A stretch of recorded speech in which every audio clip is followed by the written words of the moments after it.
el hecho de tu padre, que fue uno de los fundadores iniciales de Gidomar. Por lo tanto, en tu familia lleváis el ADN de la agricultura, pero ¿cómo fue el cambio o cómo se vivió en tu familia de decir voy a pasar de la agricultura tradicional, ahora voy a hacer ecológico, sostenibilidad? ¿Fue algo...? Mi padre es un hombre con sus virtudes y sus defectos, pero es cierto que bueno, el legado ahí está. Pero es cierto que pertenece a una generación que son tremendamente admirables. Gente como mi padre o como Paco Herrada, Juan Cantón, Antonio Mira, esa gente a base de trabajo, a lo mejor no tenían tanto conocimiento o tanta herramienta para informarse, pero tenían una gana de trabajar y de mejorar pues bueno, su familia, la vida de su familia, de su empresa, de su provincia, y una capacidad de sufrimiento que yo creo que las nuevas generaciones adolecemos de esa capacidad de trabajo y de tener, vamos, ser incansables sábados, domingos, lo que hiciera falta. La agricultura cambia mucho, ahora es mucho más profesional, pero es cierto que hay ciertos aspectos que yo añoro de aquella época. Por ejemplo, en aquella época tú ibas a una cooperativa y conocías a la embazadora, al del torillo, el que estaba en entrada, en salida, era todo más familiar. Evidentemente los tiempos cambian y no se puede dejar una cooperativa como se manejaba, ¿no? Pero es cierto que tenía, no sé, llámalo añoranza y bueno, de vez en cuando me cruzo con trabajadores de la original Gidomar y nos damos besos y nos emocionamos allí, ¿me entiendes? Éramos como una familia, incluso si se acumulaban un poco los kilos y tal. Yo recuerdo que incluso iban las mujeres de los socios y ayudaban allí y se ponían como una embajadora más, ¿no? Y eso ahora es, vamos, lo primero es que no es ni legal. Los niños, pues los críos, pues terminábamos. Yo me acuerdo que los veranos que más trabajaba era cuando aprobaba todas. Aprobaba todas las asignaturas y ese verano me lo raspaba entero. Dormíamos en el Merimás, pero trabajábamos todo el día en la finca. Los mejores veranos era cuando me quedaba una asignatura o dos, porque ya tenía que dar clases particulares y entonces o por la mañana o por la tarde me las caqueaba. Pero bueno, era diferente. Sin embargo, hoy, mi hijo, pues bueno, yo creo que no, bueno, creo no, puedo afirmar que no sabe ni dónde está mi finca. Los tiempos cambian y todo tiene sus ventajas y sus inconvenientes. Pero sí es cierto que yo cuando veo a esa generación, pues bueno, con sus virtudes y sus defectos, pero hay que honrarla y hay que admirarla. Iban a Holanda, se traían las semillas de los pepinos, del pepino Almería, que en aquella época se llamaba pepino holandés, y se traían las semillas escondidas, porque teníamos unos cupos, ¿no?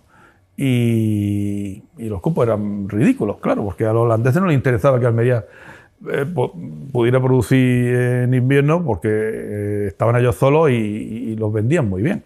Los invernaderos pues eran chosillas que tenías que ir agachado, porque como te descuidaras te clavaban la corda en la frente, pero aún así pues era una agricultura que era muy rentable, mucho más rentable que ahora, cuando estaban los préstamos a un 15 y un 16%, no como ahora, pero era bastante más rentable y bueno, era bastante más rentable, también era más sacrificada, creo que había menos calidad de vida, entonces bueno, pues al final todo de la mano. Hablando de otras generaciones, ¿qué buenas prácticas conserva de otras generaciones a pesar de a lo mejor la digitalización que pueda haber o de la sostenibilidad que se está empleando a día de hoy? ¿Qué tradiciones, qué buenas prácticas has heredado de otras generaciones? Pues sobre todo hay una frase que en este aspecto, hay una frase que la dice mucho mi suegro, que dice algo así como tienes que cuidar la tierra como si la fuera a cultivar para siempre. Entonces hay que cuidar la tierra, en ese aspecto también tenemos más información, más sensibilidad, pero sí es cierto que en aquella época pues ya se hacían lo que llamamos aquí los retranqueos, que es apartar la arena y hacerle aportaciones de materia orgánica. ¿me entiendes? Entonces, bueno, esa sensibilidad con la tierra, porque seamos sinceros, ya no tenemos la tierra que pueden tener en otras zonas, ¿me entiendes? No es una tierra fértil, es una tierra que tienes que trabajarla y tienes que darle sus aportaciones en materia orgánica, tienes que crear estructura. Bueno, pues en ese aspecto también nuestros padres y tal ya tenían técnicas de las que nosotros pues, hemos aprendido mucho.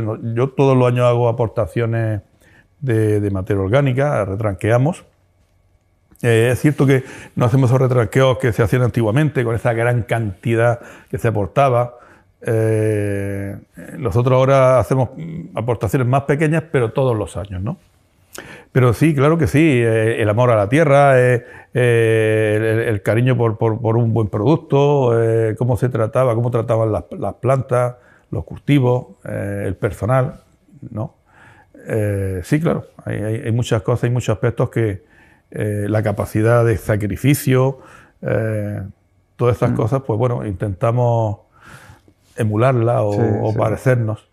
¿Y cómo lo hace una pequeña, cambiamos un poquito de rumbo un poco, cómo lo hace una pequeña empresa para lidiar de alguna manera con el tema de la PAC a nivel de subvenciones, cuando realmente el 80% de las subvenciones se lo llevan el 20% de las empresas, ¿no? Que al final es como un Pareto perverso? O sea, ¿cómo ves el tema de las subvenciones? ¿Qué opinas? Eso es un tema que da para muchos programas. Yo, desafortunadamente, no somos una UPCH, ¿no? Porque somos una empresa pequeña y no nos podemos acoger a ese tipo de ayuda. De hecho, creo que nunca hemos tenido ningún tipo de ayuda. Pero bueno, hombre, evidentemente, el tema de la OPCH creo que originariamente estaba hecho para aglutinar, y como estaba tan atomizado el sector, pues para crear grandes empresas, grandes cooperativas, grandes sociedades de transformación. Aunque te voy a decir una cosa, yo no estoy totalmente seguro que tener grandes empresas sea la solución a la hora de vender, ¿no? Evidentemente, cuanto más empresas hay, más ofertas tiene el cliente, más divididos estamos, ¿no? Pero la experiencia indica, y ahora te voy a poner algún ejemplo, de que siendo muy grande no te garantiza que vendas mejor, ni siquiera que optimicen mejor la venta. Y mira, hay un par de ejemplos muy interesantes. Greenery en Holanda, ahora se llama Países Bajos o Nederlandes. Greenery, la fuerza que tenía en el 80 no es ni de lejos la que tiene ahora. Pero hay otro ejemplo todavía más sangrante, que es Agresco. Agresco era la gran cooperativa que tenía el Estado de Israel en los años 70, 80. De hecho, el presidente de Agresco siempre había sido alguien que anteriormente había sido el ministro de Agricultura del país. Y Agresco funcionaba como una gran marca país. Tenía sede en todos los países, aviones, transportes, barcos, era impresionante. Claro, si dependía del país, pues tenían todos los recursos. Exactamente. Digamos.